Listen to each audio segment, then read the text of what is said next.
moments that we have left, we want to talk right down to earth in a language that everybody here can easily understand. All right, 866-979-ESPN, 206-421-ESPN. Give us a call here. Let's go to Commando Dave. Commando, how are you? Hey, good to hear you sounding like John Clayton again. John Clayton, damn it. It's good to be back. Yeah, good, man. But Victor sounded a little nervous, didn't he? A whole bunch. A whole bunch. Hey, man, during the first 3 weeks of the 2014 season, the NFL has actually become the no-fun league, John Clayton. No, it's been miserable. I mean, covering it and just even if you're a fan, what's been going on. Exactly. Do you remember in Godfather 2, after testifying before the Senate committee, Michael Corleone was in the boathouse with Rocco Lampone, Al Neary, and Tom Hagen, who said you've opened yourself to 5 counts of perjury, which resulted in bringing Frankie Pantanzi's brother in from Sicily? Mm-hmm. Who sat there in the back and all of a sudden scared him out.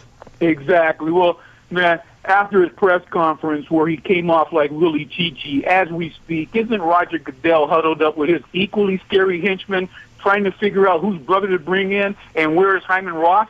Exactly, because, I mean, right now it's like it was bad testimony. I thought that Michael Corleone did a better job of testifying than we saw Roger Goodell.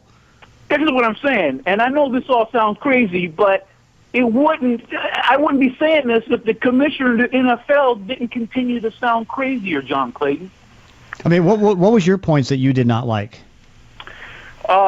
Just him really not taking the bull by the horns and being more emphatic about having more of a plan after being gone. I mean, this is a guy who gets booed at the draft, and so him setting out, not going out to the opening of the San Francisco Stadium and whatnot, and kind of being undercover, it would seem like he would have just came up with a much more definitive direction on how they're really going to get a handle on this. Mm-hmm. No, agreed. I mean, but I'll say this, John Clayton. If Hyman Roth was a Seahawks fan, he'd say this is the season we have chosen.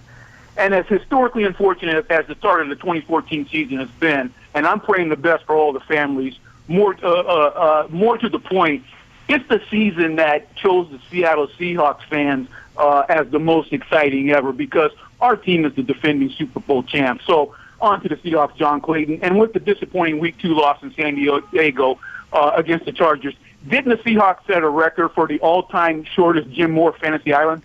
Yeah, pretty much. I mean, I was kind of, it's funny because this year Jim never really totally jumped on board Fantasy Island this year because I thought he would. I mean, there's different times where he would teeter and say, okay, yeah, well, I think they're going to win this many, but he never went on Fantasy Island for 16-0 or 20-0, I guess, 19-0 is what it was. It was a short trip. And now that before I say that, man, let me just say, I don't care if it's the Denver Broncos that they played in the Super Bowl. Tomorrow, I'm looking to see the Super Bowl champs prove why they are the Super Bowl champs by giving Victor's Broncos a Seattle beatdown like the Gras whooping the bartender at the J&M. Safe travels, John Clayton, and beware of fresh brew fakers. Okay, hey, thank you so much. 866-979-ESPN, 206-421-ESPN. Load up those phone lines. It's the John Clayton Show, 710 ESPN Seattle.